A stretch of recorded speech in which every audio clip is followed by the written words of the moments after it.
Daily. Taste the Daily. విజయవాడలోని షాదీఖానా Eidgah ప్రాంగణాన్ని MP Kesineni Sivanath పరిశీలించారు. షాదీఖానా ఈద్గా సమస్యలను కమిటీ సభ్యులు ఎంపీ దృష్టికి తీసుకువచ్చారు.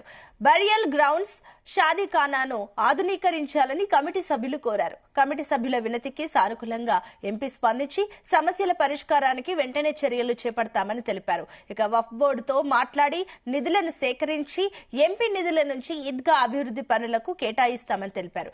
రాజకీయాలకు అతీతంగా మసీదుల కమిటీలను సమన్వయం చేసుకుని అభివృద్ధి పనులను చేపడతామని ఎంపీ కేసినేని తెలిపారు. మసీద్ దగ్గరకు వచ్చి గత వారం వాళ్ళందరూ వచ్చి నన్ను రమ్మంటాం, వచ్చి ఇక్కడ పరిస్థితులను పరిశీలించడం చేయడం జరిగింది. నిజంగా మసీదు వారు సొంత డబ్బులతో వాళ్ళు ఖర్చు పెట్టుకుని బరియల్ గ్రౌండ్ కానీ షాదీఖానా కానీ మసీదును కానీ నిర్మించుకోవడం జరిగింది. గత 25 సంవత్సరాల నుంచి వారి ఆధీనంలో ఇక్కడ కార్యక్రమాలు జరుగుతున్నాయి.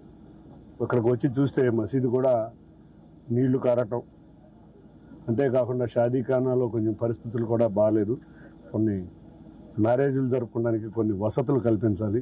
బరియల్ గ్రౌండ్లో కూడా కొంచెం హైట్ లేపాలి. ఇవన్నింటినీ వాళ్ళ కమిటీ వారితో పరిశీలించి ఈ పనులన్నీ అతి త్వరలో ప్రభుత్వం తరపున కానీ లేకపోతే నేను కానీ లేకపోతే ఇంకెవరన్నా ఉంటే వాళ్ళందరినీ కలుపుకుని ఈ సమస్యలను పరిష్కరించే విధంగా ముందుకు వెళ్తాం.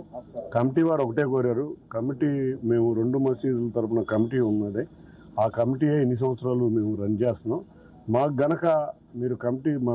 గనక మళ్ళీ ఇక్కడ ఒక షాదీఖానాకు ఒక కమిటీ వేస్తే ఆ డెవలప్మెంట్లో కొంత భాగం మేము కూడా చేస్తామని వాళ్ళు విన్నవించుకోవడం జరిగింది. తప్పకుండా ఈ పరిస్థితులన్నింటినీ కూడా పై అధికారుల దృష్టికి, ప్రభుత్వం దృష్టికి తీసుకెళ్లి ఇక్కడ న్యాయం జరిగే విధంగా చేస్తాం. అంతేకాకుండా నేను నా సొంతంగా ఏం చేయాలో కూడా త్వరలో మరొకసారి 22, 23వ తారీఖు కూర్చుని కమిటీతో కూర్చుని ఏ విధంగా మొదటిగా ఏం చేయాల్సిన పనులు అన్నీ ఒకేసారి చేయలేం కాబట్టి స్టేజ్ వైజ్గా అన్నింటినీ పరిష్కరించే విధంగా కృషి చేస్తాం. ఎందుకంటే సోదరులందరూ కూడా చాలా పేద ముస్లిం కుటుంబాలు ఉన్నాయి ఇక్కడ ఈ ప్రాంతం చూస్తే ముఖ్యంగా.